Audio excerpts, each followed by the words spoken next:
place is New York City, and this is the eve of the end. Because even at midnight, it's high noon, the hottest day in history, and you're about to spend it in the Twilight Zone. There is exactly one episode in the entire 5-season run of The Twilight Zone that CBS quietly pulled from its rerun package and kept out of American living rooms for more than 50 years. Not Eye of the Beholder. Not It's a Good Life. Not any of the episodes people assume were too scary or too strange for network television. The episode that vanished was a tense, 25-minute two-hander called The Encounter, and its disappearance had nothing to do with monsters, aliens, or gore. It had everything to do with a single, devastating plot choice that turned a well-intentioned story about racism into something that echoed the exact propaganda used to justify one of the darkest chapters in American history. Today we're digging into why this episode was made, why it detonated the moment it aired, and why it took over half a century for anyone to see it again. The Encounter premiered on May 1st, 1964, near the tail end of the show's final season, and on the surface it looks like a small, contained piece of television. 2 men, 1 attic, 1 door that won't open. Neville Brand plays Fenton, a bitter, hard-drinking World War II veteran whose life has quietly fallen apart around him. He's lost his job, his marriage is crumbling, and he spends his days surrounded by souvenirs from the Pacific Campaign, relics of a war that never really let go of him. Into this attic walks Arthur Takamori, a young Japanese-American man played by George Takei, who has come looking for gardening work on a neighbor's recommendation. Fenton invites him up to share a beer, and what begins as an awkward, almost polite conversation slowly curdles into something far uglier as the afternoon wears on. Sitting in the corner of that cluttered attic is a katana, a sword Fenton took off a Japanese soldier during the war. As the 2 men talk, drink, and needle each other, the sword becomes more than a prop. The script frames it as an object carrying leftover malice from the man it was taken from, something that seems to nudge both characters toward a confrontation neither of them can fully control. The door to the attic sticks shut, the heat rises, and the conversation, which starts as small talk, gradually strips away decades of buried guilt on both sides. Fenton's resentment toward Takamori isn't really about Takamori at all. It's about a war he never processed and a life he can't stop blaming on someone else. Takamori, for his part, is trying to present himself as thoroughly, unremarkably American, someone who has nothing to do with the war his parents' generation lived through. Neville Brand brings a genuinely unsettling intensity to Fenton, playing him as a man whose bigotry feels less like conviction and more like a life raft, something to hold on to so he doesn't have to look at his own failures. Takei, in one of his earliest major television roles, plays Takamori with a kind of coiled, careful restraint that makes his eventual unraveling land even harder. It's a performance that shows why he'd go on to become one of the more recognizable faces to come out of the series, years before Star Trek made him a household name.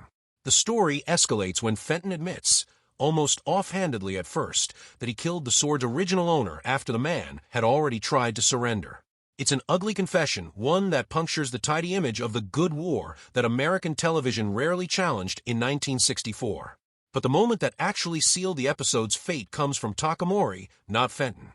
Under mounting pressure, Takamori admits that his father was on Oahu during the attack on Pearl Harbor and, according to the story, signaled Japanese aircraft toward American ships using a mirror. It's presented as the character's deepest shame, the secret he's spent his whole life running from, and it becomes the psychological trigger that pushes both men toward the episode's violent, unavoidable ending. In the climax, the sword ends up wedged upright in the attic's rafters, and as Fenton scrambles to retrieve it, Takamori pulls his legs out from under him, sending Fenton down onto the blade. Takamori then grabs the sword, screams "Banzai," and leaps out the attic window, apparently to his death. Moments later, with no one left to open it, the jammed door creaks open on its own. That single detail about Takamori's father is the reason this episode disappeared for 2 generations. There's no historical evidence, none, that any Japanese American ever committed an act of sabotage or espionage during the attack on Pearl Harbor. That absence of evidence isn't a minor footnote. It's the entire point of why the story was so damaging.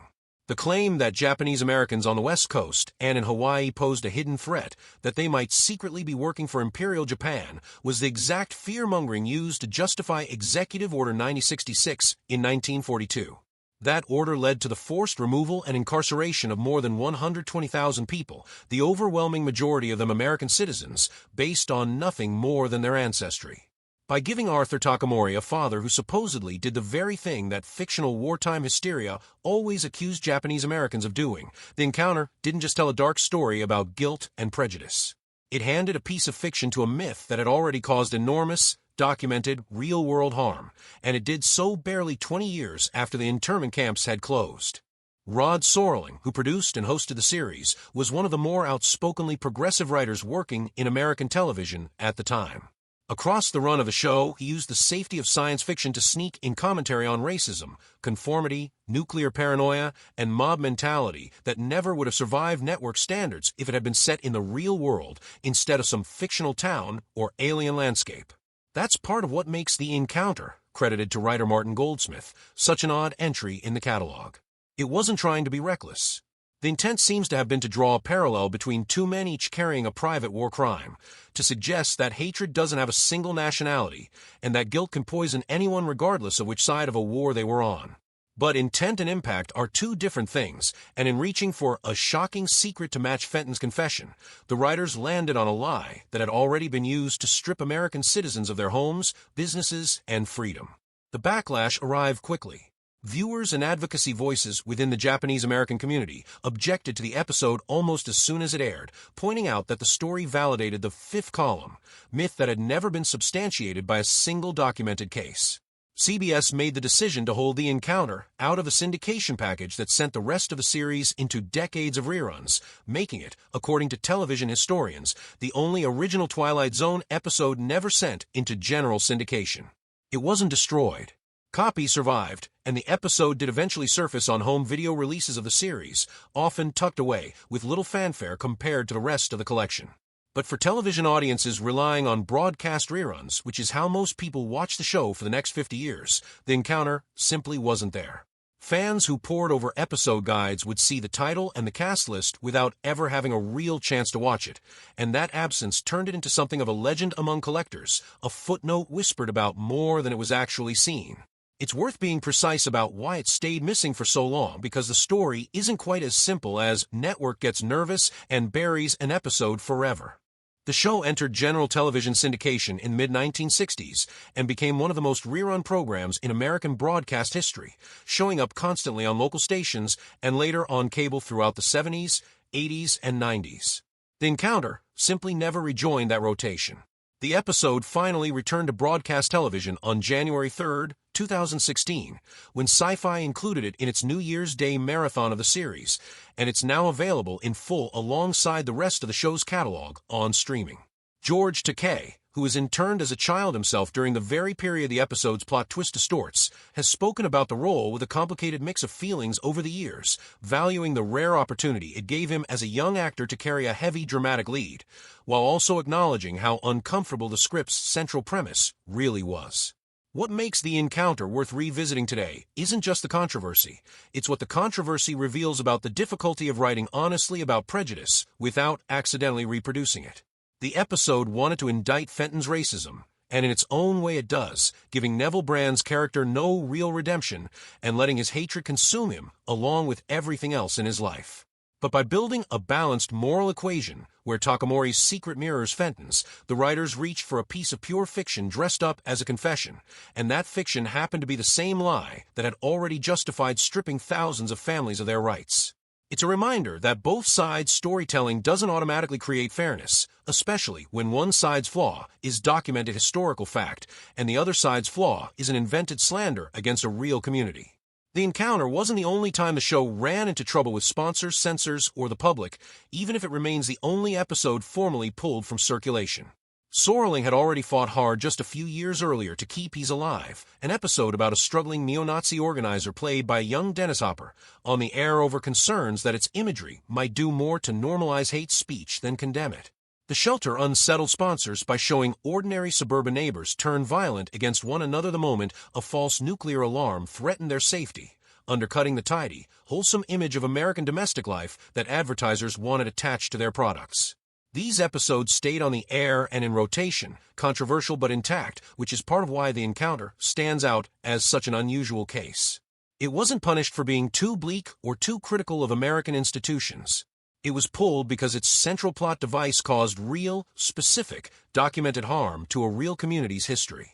The broader cast of the series, meanwhile, went on to define huge swaths of American film and television. Burgess Meredith and Jack Klugman each appeared in 4 different Twilight Zone episodes before building second acts as, respectively, a beloved character actor turned Penguin and Rocky Trainer, and the star of both The Odd Couple and Quincy. Emmy William Shatner's turn as a man seeing a creature on an airplane wing in Nightmare at 20,000 Feet arrived just a few years before he became Captain Kirk. A young Robert Redford played a gentle, unassuming version of death itself in Nothing in the Dark before becoming one of the defining movie stars of the following 2 decades. Agnes Moorehead delivered an entirely wordless, physically driven performance in The Invaders years before becoming a household name on Bewitched. And George Takei, whose work in The Encounter gave him one of his earliest dramatic leads, would of course go on to Star Trek and a decades-long career as one of the more visible actors and later activists to come out of classic American television. It also helps to understand the cultural moment The Encounter walked into. By May of 1964, the United States was deep into the civil rights movement, with televised images of segregation, protest, and violence appearing in the same news broadcasts that led into shows like this one. Memories of World War II were still recent enough that plenty of veterans watching at home had fought in the Pacific themselves, and the country as a whole had not yet begun any serious public reckoning with the internment camps, which wouldn't receive a formal government apology and reparations until the Civil Liberties Act of 1988, more than 2 decades later. Airing a story that treated the hidden enemy within narrative as plausible, even as a single character's private shame, landed in an environment where that narrative hadn't yet been fully discredited in the popular imagination the way it is today.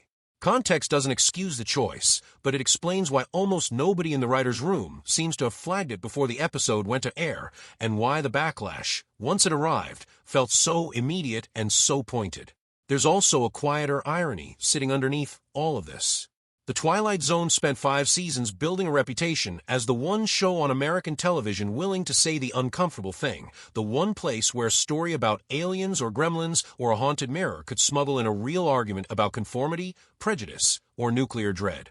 Sorling wasn't naive about race. Episodes like The Big Tall Wish and I Am the Night, Color Me Black tackle discrimination directly and are still cited as some of the show's most thoughtful work. That track record is exactly why The Encounter stings the way it does. It isn't an episode made by writers indifferent to the subject. It's an episode made by people who clearly wanted to say something meaningful about hatred and guilt, and who nonetheless reached for a factually baseless plot device because it made for a more symmetrical, more dramatically satisfying twist. The lesson buried in that mistake has outlived the episode's original broadcast by 60 years. Good intentions don't inoculate a story against doing real damage, and a writer's room can be sincerely anti-racist in its goals while still reproducing a racist myth in its details. What The Encounter ultimately leaves behind isn't a story about censorship for its own sake.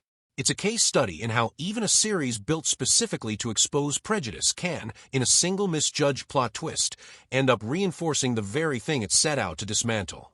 Rod Serling spent his career using the language of science fiction to say things network television wouldn't otherwise let him say about race, war, and fear.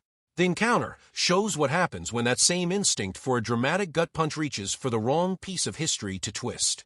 Its 52 years off the air weren't a cover-up. They were, in a strange way, the television industry catching up to a mistake it had made in real time, and finally correcting it decades too late for the people it had already hurt.